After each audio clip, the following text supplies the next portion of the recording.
ರಾಜ್ಯದಲ್ಲಿ micro finance ನ ಹಾವಳಿ ಹೆಚ್ಚಾಗ್ತಾ ಇದೆ.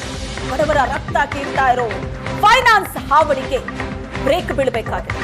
ಏಷ್ಯಾನೆಟ್ ಸುವರ್ಣ ನ್ಯೂಸ್ ವರದಿಗೆ ಗೃಹ ಸಚಿವರು ಸ್ಪಂದಿಸಿದ್ದಾರೆ.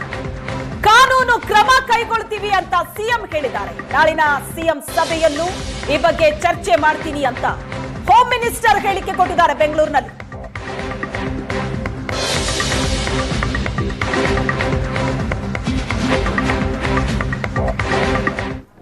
ಮೈಕ್ರೋ ಫೈನಾನ್ಸ್ನಿಂದ ಈಗಾಗಲೇ ಭಾಳಷ್ಟು ಜನರಿಗೆ ತೊಂದರೆ ಆಗ್ತಾ ಇದೆ ಅಂಥೇಳಿ ಇಡೀ ರಾಜ್ಯಾದ್ಯಂತ ಅನೇಕ ಕಡೆ ಕಂಪ್ಲೇಂಟ್ ಮಾಡಿದ್ದಾರೆ.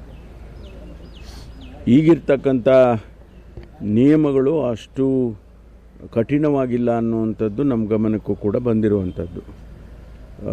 ಏನು ಬ್ಯಾಂಕಿನ ನಾರ್ಮ್ಸ್ ಪ್ರಕಾರ ಅದನ್ನು ರಿಕವರಿ ಮಾಡೋದಕ್ಕೆ ಕಾನೂನಿದೆ. ಅದೇ ಪ್ರಕಾರ ಅವರ ರಕ್ಷಣೆ ಮಾಡೋದಕ್ಕೂ ಕಾನೂನಿದೆ. ಅದು ಸಾಕಾಗ್ತಿಲ್ಲ, ಆ ಕಾನೂನು ಕಠಿಣವಾಗಿಲ್ಲ ಅಂಥೇಳಿ ನಮ್ಮ ಇಲಾಖೆಯಿಂದ ಈಗಾಗಲೇ ಅನೇಕ ವರದಿಗಳು ಕೂಡ ಬಂದಿದ್ದಾವೆ. ಅದಕ್ಕಾಗಿ ಈಗ ಮುಂದಿನ ದಿನದಲ್ಲಿ ಒಂದಿಷ್ಟು ಕಠಿಣವಾದಂಥ ಕಾನೂನುಗಳನ್ನು ಮಾಡ್ತಕ್ಕಂಥ ಅಗತ್ಯತೆ ಇದೆ. ಅದನ್ನು ಸರ್ಕಾರ ನಾವು ಮಾಡ್ತೇವೆ. ಆದರೆ ಈ ಮಧ್ಯೆ ಏನು ಅವರಿಗೆ ಹೆರಾಸ್ಮೆಂಟ್ ಇದೆ ಅದನ್ನು ನಿಲ್ಲಿಸೋದಕ್ಕೂ ಕೂಡ ನಾವು ಅವರಿಗೆ ತಿಳಿಸಿದ್ದೇವೆ. ಮನೆಗಳಿಗೆ ಹೋಗೋದು, ರಿಕವರಿಗೆ ಏನಾಗಿದೆ ಅಂದರೆ ಈಗ ಸಾಲ ತೊಗೊಂಡಿರ್ತಾರೆ, ಸಾಲ ವಾಪಸ್ ಕಟ್ತಾ ಇದ್ದರೆ ಅವರು ಅಂಡರ್ಟೇಕಿಂಗ್ ತೊಗೊಂಡಿರ್ತಾರೆ. ನೀವು ತಮಗೆಲ್ಲ ಗೊತ್ತಿದೆ ಬ್ಯಾಂಕ್ನಲ್ಲಿ ಸಾಲ ತೊಗೋಬೇಕಂದ್ರೆ.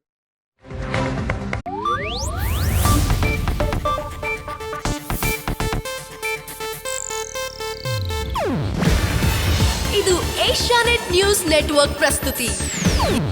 ನೀವು ನೋಡ್ತಿದ್ದೀರಾ ಏಷ್ಯಾನೆಟ್ ಸುವರ್ಣ ನ್ಯೂಸ್.